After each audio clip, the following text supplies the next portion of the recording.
नमस्कार बंधुरा এই ভিডিওতে আমি ক্লাস 11 সেমিস্টার 1 এমসিকিউ কোশ্চেনস আলোচনা করছি। তোমরা তো জানোই যে তোমাদের এখানে মোট 40টি প্রশ্ন অ্যাটেম্প্ট করতে হবে। আউট অফ 40 তোমাদের পার সাবজেক্ট কত করে পাচ্ছ সেটা প্র্যাকটিস করতে থাকো। একটা প্র্যাকটিস সেট এখানে যেটা আলোচনা করছি, এখানে 40টা প্রশ্ন রয়েছে। তোমরা তো ইতিমধ্যেই জেনে গেছো যে প্রত্যেকটা সাবজেক্টে এই যে 40টা কোশ্চেন থাকবে, তার মধ্যে বেশ কয়েকটি গ্রুপ রয়েছে। ইংলিশে 5টা গ্রুপ রয়েছে, A B C D E, এবং সেই প্রত্যেকটা গ্রুপ আলাদা না করলেও আমি একসঙ্গে এমসিকিউ আলোচনা করে দিচ্ছি। আর তোমরা আমার সঙ্গে সঙ্গে প্র্যাকটিস করতে থাকো এবং দেখো কত স্কোর করছো আউট অফ 40। তো চলো বন্ধুরা, এবারে শুরু করা যাক। এবং টেক্সট রয়েছে তোমাদের এখানে, র্যাপিড রিডার রয়েছে, গ্রামার রয়েছে, আনসিন রয়েছে, তো টেক্সচুয়াল গ্রামার রয়েছে। সবগুলো থেকেই একসঙ্গে আলোচনা করব। শুরু করা যাক কোশ্চেন নাম্বার 1 থেকে।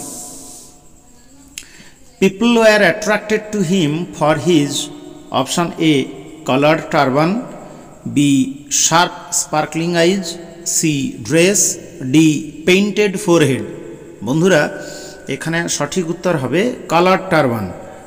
অপশান এটাই হবে সঠিক উত্তর, কারণ এটা নেওয়া হয়েছে অ্যাস্ট্রোলজার্স ডে থেকে, এবং ওখানে আমরা দেখতে পেয়েছিলাম তার যে গেরুয়া রঙের পাগড়িটা পরিধান করেছিল সেটা অ্যাট্রাক্টেড দ্য কাস্টমার্স। ফলে এখানে কালার টারবান, বা তোমাদের যেমন করে অপশানে রয়েছে সেই অনুযায়ী যেহেতু ভাবতে হচ্ছে, স্যাফরন কালার টারবান এটা মনোযোগ আকৃষ্ট করতে। ফলে এখানে সঠিক উত্তর option A. Next question number 2। The stranger gave the astrologer. ওই আগন্তুক অপরিচিত লোকটি অ্যাস্ট্রোলজার বা জ্যোতিষকে কি দিয়েছিল? Option A a rupee, option B 12.5 annas, option C 3 পাইস, অপশান ডি 5 রুপিজ। ফ্রেন্ডস এখানে সঠিক উত্তর হবে 12.5 আনা। 12.5 আনা দিয়েছিল আমরা জানি অ্যাস্ট্রোলজারকে, এবং অ্যাস্ট্রোলজার সেটা কিন্তু প্রথমে গোনেনি, বাড়িতে নিয়ে গিয়ে তার স্ত্রীকে দিতে এইটা জানতে পেরেছিল। আর অপশান যেটা এতে রয়েছে এ রুপি, সেটা কিন্তু দেবে বলে প্রতিজ্ঞা করেছিল বা ওরা চুক্তিবদ্ধ হয়েছিল। আর সিতে যেটা রয়েছে 3 পাইস, এটা কিন্তু পার কোশ্চেন পিছু অ্যাস্ট্রোলজার দাবি করে। যাই হোক, এখানের সঠিক উত্তরটা অ্যাস্ট্রোলজারকে স্ট্রেঞ্জার দিয়েছিল 12.5 আনা। ফলে option B is the right answer. Next question number 3। The vendor next to him sold. বিক্রেতা কি বিক্রি করত? যে বিক্রেতা এই জ্যোতিষের ঠিক পরে বসতো। Option A ice cream, option B groundnuts, option C almond, option D medicine. Friends the right answer is groundnut বা চিনে বাদাম বিক্রি করত। Next question number 4। His forefathers were. তার ফোরফাদার্সরা ছিলেন। ফোরফাদার্স বলতে আমরা এখানে অ্যানসেস্টার্স বুঝি। এখানে হিজ বলতে অ্যাস্ট্রোলজারের forefathers were. Option A astrologers, B medicine sellers, option C farmers, option D magicians. এখানে তো টেক্সটে ডিরেক্ট উল্লেখ নেই, কিন্তু এক জায়গায় বলা আছে যে সে যদি এখানে না আসতো তাহলে অ্যাস্ট্রোলজার হতো না, বরং ল্যান্ড টিলিং করে ইত্যাদি করে কাটাতে হতো। অর্থাৎ তার পূর্বপুরুষরা, অ্যানসেস্টার্সরা ওয়ার ফার্মার্স। ফলে option C is the right answer. Next question number 5। In his youth Swami became a formal member of the. Option A Sadharan Brahmo Samaj, option B Arya Samaj, option C Young Bengal Society, option D Prarthana সমাজ।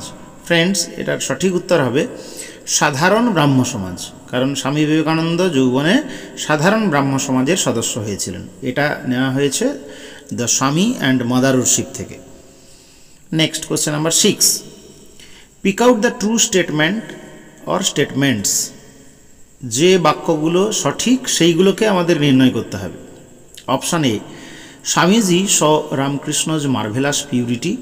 স্বামীজি রামকৃষ্ণের এই বিস্ময়াকর বিশুদ্ধতা অবলোকন করেছিলেন। আচ্ছা, 2তে রয়েছে স্টেটমেন্টগুলো, এগুলো 2তে রয়েছে Swamiji was Ramakrishna's wonderful admirer.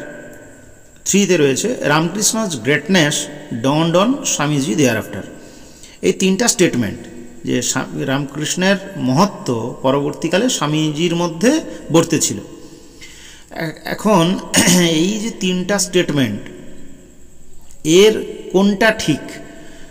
Option এতে রয়েছে only statement 1 is true, option B only statement 3 is true, option C all sentences are true আর স্টেটমেন্টস আর ট্রু, আর অপশান ডিতে রয়েছে অল সেন্টেন্সেস আর ফলস।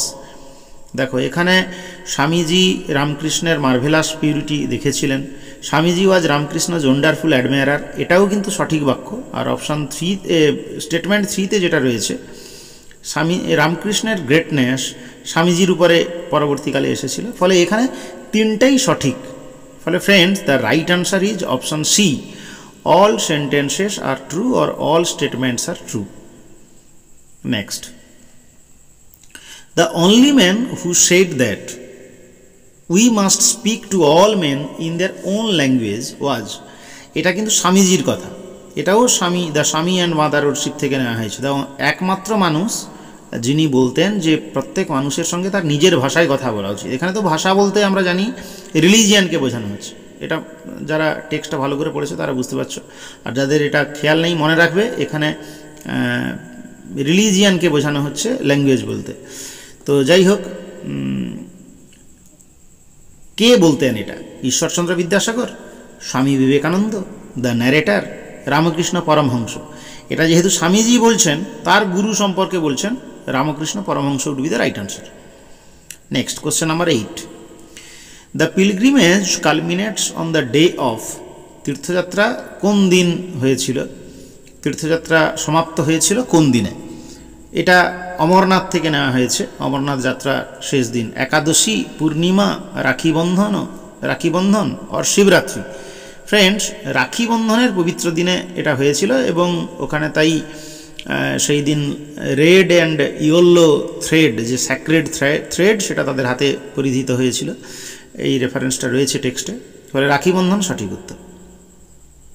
একটা নতুন টাইপ, এটা আগেও আলোচনা করেছি আলাদা আলাদা চ্যাপ্টার ওয়াইজ শর্ট কোশ্চেনে। অ্যাসারশন একটা রয়েছে এবং তার রিজন রয়েছে। বাক্যটি কি? Kashmir seem to be full of pilgrims, Kashmir তীর্থযাত্রী পরিপূর্ণ ছিল। রিজন দেয়া রয়েছে march of gathering hosts could be seen everywhere, সব জায়গায় প্রচুর পরিমাণে দল দেখতে পাওয়া যাবে। তাহলে এখানে একটা অ্যাসারশন আমরা দেখতে পাচ্ছি এ, আর রিজনিং অর রিজন হচ্ছে আর। এখন আমরা অপশানগুলো আগে দেখে নিই, তারপরে বলছি। A is true but R is false, both A and R false. Option C দিয়েছে A is false but R is true, আর অপশান ডি দিয়েছে both A and R true but R is not the correct explanation of A. দেখো এখানে দুটো বাক্যই text অনুযায়ী কিন্তু সঠিক বাক্য। কাশ্মীর তীর্থযাত্রী পরিপূর্ণ ছিল, আর রিজনিংয়ে যে বাক্যটা দেওয়া আছে এখানে প্রচুর মানুষজনের দল জমায়েত হয়েছিল, সব জায়গায় হোস্টস দেখতে পাওয়া যাচ্ছিল। এখন ব্যাপার হচ্ছে এই এ এবং মানে অ্যাসারশন অ্যান্ড রিজনিং এ দুটোই ঠিক,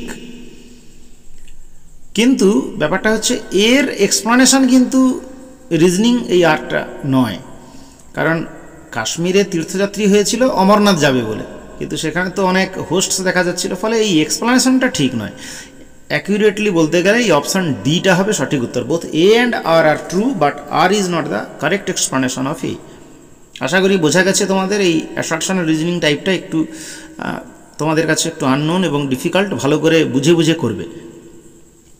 next, question number 10, the first day of campaign was option A beside a frozen river, next in a pine wood, option C on a grassy knoll, option D near a gorge. Gorge মানে তো তোমরা জানো যে একটা গর্ত বা চেম্বারের কাছে, অনেক গ্রাসি নল নাকি পাইন উড নাকি ফ্রোজেন রিভার, এটাও কিন্তু অমরনাথ থেকে নেওয়া হয়েছে। এটা হবে in a pine wood, first ডেটা তারা কাটিয়েছিল পাইন গাছের জঙ্গলে। Next, question number 11, the poet was crossing the Westminster Bridge, এটা আপন ওয়েস্টমিনস্টার ব্রিজ উইলিয়াম ওয়ার্ডসওয়ার্থের কবিতা থেকে নেওয়া হয়েছে। In the morning, at night, in the evening, in the afternoon, এটা আমরা জানি আর্লি মর্নিংয়ে তিনি যখন ডোভার যাচ্ছিলেন ওয়েস্টমিনস্টার ব্রিজ ক্রস করে সেই সময়, ফলে এখানে সঠিক উত্তর হবে ইন দ্য মর্নিং। ফ্রেন্ডস, এবারে আমরা 12 দেখি। Now question number 12। Assertion A রয়েছে the mighty heart is lying still, এটা ওই একই কবিতা থেকে নেওয়া হয়েছে আপন ওয়েস্টমিনস্টার ব্রিজ থেকে। তার রিজন রয়েছে দেখো, দ্য হাসল and Vasal of the city is yet to start, শহরের কর্মব্যস্ততা এখনও শুরু হতে দেরি রয়েছে। আর অ্যাসারশনটা রয়েছে, স্টেটমেন্টটা রয়েছে the mighty heart is lying still. এখানে তো তোমরা জানোই যে মাইটি হার্ট বলতে লন্ডন শহরটাকে একটা বড় দৈত্যের সঙ্গে তুলনা করা হয়েছে, তা এখনও শুয়ে রয়েছে। এবারে আমরা অপশানগুলো দেখে নিই। Both A and R are false, না, এখানে বোথ এ অ্যান্ড বি মানে অ্যাসারশন অ্যান্ড রিজনিং দুটোই রাইট রয়েছে, ফলে এটা হবে না। Option B, both A and R are true and R is the correct explanation of A. A এবং আর দুটোই ঠিক এবং আর হলো কারেক্ট এক্সপ্লানেশন অফ এ, এটাই হবে সঠিক উত্তর। A is true but R is false, না, এটা হবে না। R is true but A is false, না, এটাও হবে না। তাহলে সঠিক উত্তর হলো option B. Next, in its first splendour, here the first splendour means, এখানে প্রথম উদয় বা প্রথম চমক বলতে কি বোঝানো হয়েছে? 13 নম্বর প্রশ্ন, মর্নিং, ডাস্ক, আফটারনুন, নুন। তাহলে বন্ধুরা এখানে সঠিক উত্তর প্রথম চমক, প্রথম উদয় বলতে আর্লি মর্নিং, যেহেতু অপশানে মর্নিং আছে তাই we will take the answer morning. Option A is the right answer. Next question number 14। The mood of the poem upon Westminster Bridge is, upon Westminster Bridge কবিতার মুড কি?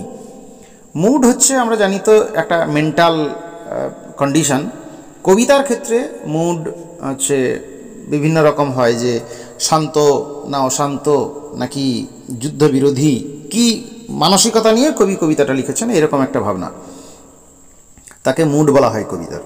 তাহলে option A comic, option B nostalgic, option C tragic, option D tranquil. Friends, the right answer is tranquil. Tranquil মানে শান্ত, tranquil মানে serene, calm, quiet. Next question number 15। The Bengal sailors, এটা তো আরও একটা কবিতা থেকে নেওয়া হয়েছে। The Bengal sailors are taking their wares to, Bengal সেলার্সরা তাদের জিনিসপত্র, ওয়ার্স মানে বিক্রির জিনিসপত্র, কোথায় নিয়ে যাচ্ছিল? Option A bazaar, option B shop, option C temple fair, option D street. বন্ধুরা এখানে সঠিক উত্তর হবে অপশান সি, এটা প্রথমেই দেওয়া রয়েছে, টেম্পল ফেয়ার, মন্দিরের মেলায় নিয়ে যাচ্ছে। Next question number 16। Maidens bangles are compare to, অবিবাহিতা মেয়ের চুড়িগুলোকে তুলনা করা হয়েছে কার সঙ্গে? Fields of sunlit corn, option B rainbow, option C bridal laughter, option D mountain mist. Friends, এখানে সঠিক উত্তর হবে option D mountain mist. Next question number 17। Dash refers to the, এটা শূন্যস্থান, ফিল ইন দ্য ব্ল্যাঙ্কস দিয়েছে, refers to the happiness and blissfulness, কোনটাকে happiness এবং blissfulness বোঝাচ্ছে, কোন জিনিসটা? ফলে এখানে মানে নাউনের পোর্শনটা গ্যাপ রয়েছে। Option A bridal tear, option B bridal excitement, option C bridal sari, option D bridal laughter. Happiness এবং ব্লিসফুলনেস বোঝাচ্ছে সুখ এবং আনন্দ ঘন অবস্থা, ব্রাইডাল লাফটার। হাসি হচ্ছে সুখ এবং আনন্দের প্রতীক, আর টিয়ার হচ্ছে দুঃখের, স্যাডনেস এর প্রতীক। ফলে এখানে একসঙ্গে যদিও টেক্সটে রয়েছে ব্রাইডাল লাফটার অ্যান্ড টিয়ার্স, কিন্তু এখানে টিয়ারটা হবে না, bridal laughter is the right answer, ফলে option D. Next question number 18। In the Bible the second coming is, আর একটা কবিতা থেকে নেওয়া হয়েছে, ইয়েটসের কবিতা। Second coming is referred to as, option A the second appearance of Pharaoh, Pharaoh হচ্ছে মিশরের রাজাদের ফেরাও বলা হয়। The second appearance of Adam, the second appearance of angel, the second coming of Jesus Christ. Friends, বলার অপেক্ষা রাখে না, এখানে যে ভাবনা থেকে সেকেন্ড কামিং বলা হয়েছে, the second coming of Jesus Christ, যিশু খ্রিস্টের দ্বিতীয়বার আগমনকে বোঝানো হচ্ছে। কিন্তু যদিও যিশু খ্রিস্ট আসছেন না, আসছে একটা বড় দৈত্যাকার জিনিস। Next question number 19, pick out the false statement. The falcon can not hear the falconer, the lonely impulse of delight drove to this tumult in the clouds. 3, a man awaits his end, dreading and hoping all, for the center cannot hold. তাহলে আমাদের এখানে চেয়েছে false স্টেটমেন্টগুলোকে বের করতে। Option রয়েছে, এতে রয়েছে 2 and 3, option B 1 and 4, option C 1 and 3, option ডিতে রয়েছে 2 and 4। তাহলে এই উত্তরগুলো করার আগে তোমরা আগে টেক্সটটা দেখবে যে কোনটা কোনটা আগে ঠিক ভুল সেটা বের করো। The falcon can not hear the ফ্যালকনার, এটা তো টেক্সটের ডিরেক্ট লাইন, ফলে এই লাইনটা সঠিক। আমাদের ফলসগুলোকে আগে বের করতে হবে। A lonely impulse of delight drove to this tumult in the clouds, এটা সঠিক বাক্য নয়, এটা টেক্সটে নেই এরকম reference. Next 3, a man awaits his end dreading and hoping all, এটার রেফারেন্সও আমরা টেক্সটে পাচ্ছি না। The centre can not hold, এটা তো টেক্সটেরই line, mere anarchy is loosed upon the world. ফলে 2 and 4 1 and 4 হচ্ছে রাইট, ফলে ফলস হবে অপশান এ 2 and 3। এইভাবে বুঝে বুঝে তোমরা করবে, একটু সময় লাগুক, কিন্তু এমসিকিউ তাহলে সঠিক হবে, নাহলে আন্দাজে করলে হবে না কিন্তু। Next question number 20, the rough beast refer to in the second coming is, second কামিংয়ে এই রাফ বিস্ট যে আসতে চলেছে বেথলেহ্যামের দিকে, তাকে কাকে বোঝানো হয়েছে? Option A phoenix, option B falcon, option C sphinx, option D unicorn. বন্ধুরা এখানে সঠিক উত্তর হবে স্ফিংস, অপশান সি, কারণ যার মাথাটা সিংহের মতো আর দেহটা মানুষের মতো, সিংহের মতো দেহ এবং মানুষের মাথা, সেই আকৃতিটা হচ্ছে স্ফিংস, যেটা কিনা মিশরে রয়েছে সেই আকৃতির মতো। Next question number 21, Macbeth found the weird sisters, এটা স্টোরি থেকে ম্যাকবেথ থেকে নেওয়া হয়েছে। Macbeth found the weird sisters the second time, কোথায় দেখেছিল দ্বিতীয়বারের জন্য ডাইনি বোনেদের? In a cave, in the wood, in the castle, on the way. বন্ধুরা এখানে সঠিক উত্তর হবে ইন দ্য কেভ। প্রথমে তো জঙ্গলের মধ্যে দেখেছিল যখন তারা ফিরছিলেন, আর দ্বিতীয়বারের জন্য তিনি ডন্টলেস ওয়েতে জানতে গেছেন তার নিজের ভবিষ্যৎ, সেটা গুহায় দেখা হয়েছিল। Next question number 22, Donalbain the younger son of Duncan fled to, Donalbain ডানকানের ছোট ছেলে যখন রাজা খুন হলেন, অর্থাৎ ডানকান যখন মার্ডার হলেন, তখন কোথায় পালিয়ে গিয়েছিলেন? বন্ধুরা এখানে উত্তরের অংশ দেওয়া রয়েছে, option A England, B Scotland, C Ireland, D Norway. বন্ধুরা এখানে সঠিক উত্তর হবে আয়ারল্যান্ডে চলে গেছিলেন, ওর মামা বাড়িতে চলে যায় ছোট ডোনাল্ড বেন, আর বড় ম্যালকম গিয়েছিলেন ইংল্যান্ডে। Next question number 23, Banquo was killed by, Banquo murder হয়েছিলেন কার দ্বারা? Option A Macbeth, option B the weird sisters, option C the hired assassins, option D Lady Macbeth. Friends এখানে সঠিক উত্তর হবে দ্য হায়ার্ড অ্যাসাসিনস, ভাড়াটে খুনিদের দ্বারা, কারণ ম্যাকবেথ এবারে নিজে থেকে খুন করতে চাইল না। তোমরা যদিও এমসিকিউ আলোচনা করছি একটু বলে রাখি, কারণ যে পাপের বোঝা, যেটা সে জানে, এর আগের যে অভিজ্ঞতা, রাতের বেলায় ঘুম হতে পারছে না, হাতে রক্ত লেগে আছে, তা এই রকম জায়গা থেকে সে তাই তার শত্রুর শত্রু, মানে অর্থাৎ ব্যাংকোর শত্রু হচ্ছে এই হায়ার্ড অ্যাসাসিনস বা মার্ডারার্সরা, তাদেরকে দিয়েই এটা খুনটা করতে চেয়েছিল। এখানে এসপি মুখার্জির বইতে একটা দুর্দান্ত জিনিস আলোচনা রয়েছে, তোমরা পারলে সেটা দেখবে, যে গন্ডেরিরাম বাটপারিয়া থিওরি একটা ওখানে অ্যাপ্লাই করেছিলেন পরশুরাম বা রাজশেখর বসু তার একটা গল্পে, যে পাপ হবে তো শালা কাশেম আলীকো হবে হামার কি, যদি পাপ হয় তাহলে ওই হায়ার্ড অ্যাসাসিনসদের হবে বা ভাড়াটে খুনিদের হবে, তো আমার কি বলে এইভাবে ব্যাংকো এবং ফ্লিয়েন্সকে হত্যার জন্য ম্যাকবেথ কাজে লাগিয়েছিলেন। নেক্সট কোশ্চেন নাম্বার 24, চলো, pick out the false statement, আমাদের ভুল স্টেটমেন্টটাকে খুঁজে বের করতে হবে। আগে স্টেটমেন্টগুলো দেখে নিই। Macbeth set upon the castle of Macduff, Macduff's wife and children were brutally slaughter, এটাও ঠিক। নাম্বার 3তে রয়েছে Macduff had fled to England to join the army of Malcolm, ম্যালকমের সেনাবাহিনীর সঙ্গে যোগদান করার জন্য ম্যাকডাফ মানে পালিয়ে গেছিলেন ইংল্যান্ডে, এটা ঠিক। অপশান মানে স্টেটমেন্ট 4 রয়েছে, the subjects of Macbeth made a army against Malcolm. ম্যাকবেথের প্রজারা ম্যালকমের সৈন্যবাহিনীর বিরুদ্ধে বিদ্রোহ করেছিল, এটা তো একদম ঠিক নয়, এরকম কোনো রেফারেন্স নেই। ফলে এখানে সঠিক উত্তর হবে 24-এর দাগে 4। ফলে অপশান এতে রয়েছে 1 2 3 4, মানে এই অপশান ডিটাই হবে সঠিক উত্তর, যেখানে এই 4টা হচ্ছে ফলস স্টেটমেন্ট আর বাদ বাকিগুলো ঠিক। এবারে আমরা শুরু করব 25-এর দাগ। The facts that brought Othello's tragedy have been mentioned in the diagram. দেখো এই ডায়াগ্রাম টাইপও এমসিকিউতে থাকবে। ডায়াগ্রামে দেখানো হয়েছে যে ওথেলোর ট্র্যাজেডি কিসের যে কারণগুলোর জন্য হয়েছিল। Choose the correct option to fill in the given space. এই শূন্যস্থান পূরণ করার জন্য যে অপশানগুলো থেকে নিয়ে করতে হবে। তাহলে রয়েছে ওথেলোজ ট্র্যাজেডি। আচ্ছা, উপরে রয়েছে ইয়াগোজ উইকেডনেস, ইয়াগোর দুষ্টুমি। ওথেলোর ট্র্যাজেডির আর একটা কারণ কোশ্চেন মার্ক রয়েছে। 3 নম্বর কারণটা দেওয়া আছে ওথেলোজ ব্লাইন্ড বিলিফ অন ইয়াগো, ইয়াগোর উপরে অন্ধবিশ্বাস আর ইয়াগোর দুষ্টুমি। এই ছাড়াও ওথেলোর পতনের জন্য, ওথেলোর বিয়োগান্তমূলক পরিণতির জন্য কোন কারণটা দায়ী, এই প্রশ্নের চিহ্নে বসাতে হবে। তাহলে অপশানগুলো আমরা দেখি। ওথেলোর জেলাসি, ওথেলোর নিজস্ব জেলাসি। অপশান বি ডেসডিমোনাস ইনফিডেলিটি, এটা তো ঠিক নয়, কারণ ডেসডিমোনা তো ইনফিডেল ছিলেন না, ওথেলো এটা সন্দেহ করত। অপশান সি ক্যাসিওজ প্লটিং, ক্যাসিওর পরিকল্পনা, ক্যাসিও সেরকমভাবে কোনো পরিকল্পনা করেনি। অপশান ডি ব্রাবেনশিওজ কার্স, ব্রাবেনশিওর অভিশাপ। ব্রাবেনশিও অবশ্য অভিশাপ দিয়েছিলেন শুরুতে যে মেয়ে তার বাবাকেই সম্মান করে না, শ্রদ্ধা করে না, কিন্তু সে কি করে তার স্বামীকেই করবে, কিন্তু সেই কার্স বা অভিশাপ যে ফলে যাবে এমনটা নয়। এখানে অপশান এ হবে সঠিক উত্তর।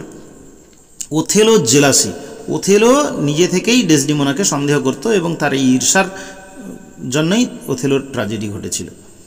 Next question number 26। Mandragora is a sweet smelling flower, a poisonous plant, a mythical race, a delicious fruit. এটার রেফারেন্স একটা জায়গায় রয়েছে যে ম্যান্ড্রাগোরার জুস দিয়ে সে তার নিজেকে শান্ত করতে চেয়েছিল। এটা একটা পয়জনাস প্ল্যান্ট, ক্যাসিওর রেফারেন্সে রয়েছে, এটা ওথেলো থেকেই নেওয়া হয়েছে। Next question number 27। Desdemona fell in love with Othello for his, Desdemona ওথেলোর প্রেমে পড়ে গেছিলেন তার কিসের কারণে? Skill in warfare, B story telling power, option C complexion, option D amorous nature. এখানে অনেকগুলো হয়তো উত্তর হতে পারত, কিন্তু যেহেতু সরাসরি প্রথম কারণটা খুঁজে নিতে হবে, সেটা হচ্ছে স্টোরি টেলিং পাওয়ার। এছাড়া ডেসডিমোনা কিন্তু ওথেলোর এই গুণগুলোর জন্য হয়তো প্রেমে পড়েননি, কিন্তু এই গুণগুলো কিন্তু ওথেলোর ছিল, যেমন স্কিল ইন ওয়ারফেয়ার, তিনি একজন গুড জেনারেল ছিলেন, এবং তার অ্যামোরাস নেচার, যদিও অ্যামোরাস নেচারটা ততটা নয়, যাই হোক। গায়ের রং তো কালো ছিল এবং কমপ্লেক্সনের জন্য গায়ে পড়েন, মানে প্রেমে পড়েননি বটে, কিন্তু ডেসডিমোনা গায়ের রঙের চেয়ে পুরুষ মানুষের মানে ক্ষমতা বা বুদ্ধিমত্তাকে বেশি পছন্দ করতেন। যাই হোক, question number 28। When Rosalind and Celia reached the forest of Arden, they met a countryman, a shepherd, Orlando, the Duke. বন্ধুরা, এটার সঠিক উত্তর হবে এ কান্ট্রিম্যান। এই countryman was the servant of a shepherd, এই শেফার্ডের একজন চাকর ছিল, ফলে এখানে সঠিক উত্তর হবে a countryman. Next question number 29। Observe the diagram and then find which characteristic of Orlando has not been included in the charts. চার্টসে অরল্যান্ডোর কোন বৈশিষ্ট্যটি দেওয়া নেই? অপশান এ নাম্বার 1 দেওয়া রয়েছে গুড লুকিং, যে দেখতে সুদর্শন ছিল, ব্রেভ সাহসী ছিল, সিভ্যালরাস, মডেস্ট, আর কোশ্চেন মার্কে কীটা থাকবে? Witty, strong, cunning, tender. বন্ধুরা, এখানে কিন্তু সঠিক উত্তর হবে স্ট্রং, কারণ ও শক্তিশালী ছিল বলে চার্লস নামক যে রয়্যাল রেসলার তাকে হারিয়েছিল, ফলে এখানে অপশান বিটাই হবে সঠিক উত্তর। Next question number 30। Rosalind got the location of the place where her father the Venice duke was residing from, কার কাছ থেকে রোজালিন্ড তার বাবা ভেনিস ডিউক যেখানে বাস করে সে সম্পর্কে তথ্য পেয়েছিল? Option A Oliver, option B Adam, option C Orlando, option D hermit. অরল্যান্ডোর কাছ থেকে পেয়েছিল, ফলে ওই জঙ্গলে থাকাকালীন ফরেস্টও পড়েনে অরল্যান্ডোর সঙ্গে দেখা হয়েছিল, আর অরল্যান্ডোর কাছ থেকেই তিনি জানতে পেরেছিলেন যে তার বাবারা কোথায় থাকে। Next question number 31। Within 5 minutes he understood, এবারে গ্রামারগুলো রয়েছে। He understood what was wrong, choose the correct phrasal verb for the underlined word understood. Understood মানে বুঝতে পারা, তাহলে make up, make out, make for, to cup. দেখো এখানে make out মানে বুঝতে পারা, তো হি আন্ডারস্টুড রয়েছে, যদিও এখানে সঠিক উত্তর হতো made out, he made out what was wrong, কিন্তু এখানে যেহেতু অপশানে মেক আউট রয়েছে ফলে এটাই সঠিক উত্তর হবে, option B is the right answer. Next question number 32। It is a mistake blank hold that with all men pleasure is the motive. So it is a mistake, fill in the blank with suitable preposition. Preposition দিয়ে fill up করতে হবে, with, two, by, for. কোনটা হবে বন্ধুরা সঠিক উত্তর? অবশ্যই two, মানে অপশান বি এখানেও সঠিক উত্তর। It is a mistake to hold that with all men pleasure is the motive. এটা স্বামী অ্যান্ড দ্য মাদার উডশিপ থেকে নেওয়া হয়েছে। Next 33। At Pahalgam, the village of the shepherds, the camp halted for a day to keep Ekadashi. Turn into a complex sentence using adjective clause. Adjective clause করে এই যে বাক্যটা দেওয়া রয়েছে এটাকে জটিল বাক্য বা কমপ্লেক্স সেন্টেন্সে রূপান্তরিত করতে হবে রিলেটিভ ক্লজ দিয়ে বা অ্যাডজেক্টিভ ক্লজ দিয়ে। চলো আগে দেখে নিই। The camp halted for a day to keep Ekadashi at Pahalgam, which is the village of shepherds. এখানে আমরা অ্যাডজেক্টিভ ক্লজ একটা দেখতে পাচ্ছি, which is a village of shepherds, পেহেলগামকে কোয়ালিফাই করছে। আচ্ছা, এরপরেরটা দেখি।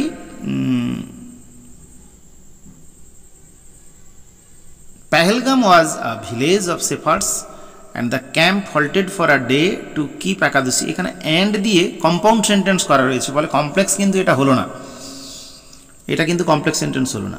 অপশান সি তে রয়েছে at Pahalgam the village of shepherds the camp halted in order to keep Ekadashi। এটা তো নাউন ইন অ্যাপোজিশন করে, বুঝতেই পারছো, সিম্পল সেন্টেন্স হয়ে গেছে।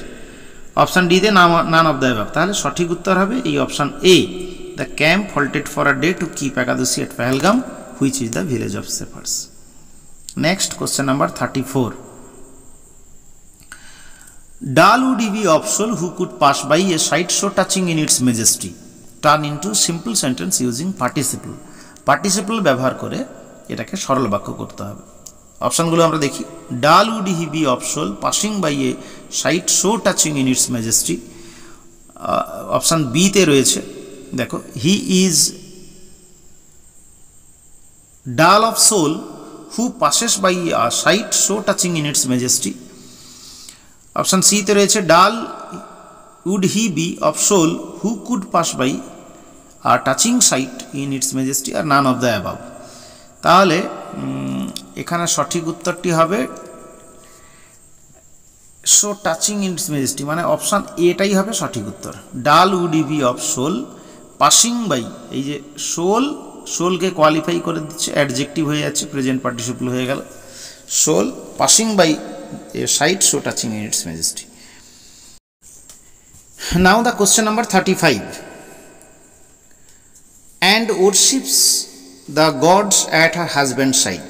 And worships the gods at her husband sight, এটা দ্য বেঙ্গল সেলার্স থেকে নেওয়া হয়েছে, ভয়েস চেঞ্জ করতে দিয়েছে। তাহলে ভয়েস চেঞ্জ করলে সঠিক উত্তরটা কী হবে দেখে নাও।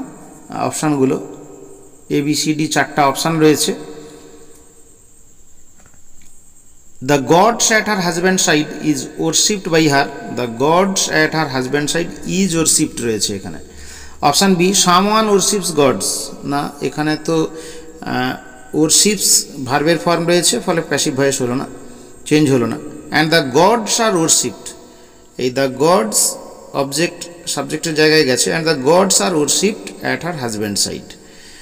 আর অপশান ডিতে রয়েছে, and at her husband side the gods are worshipped and at her husband's side the gods are worshipped by her.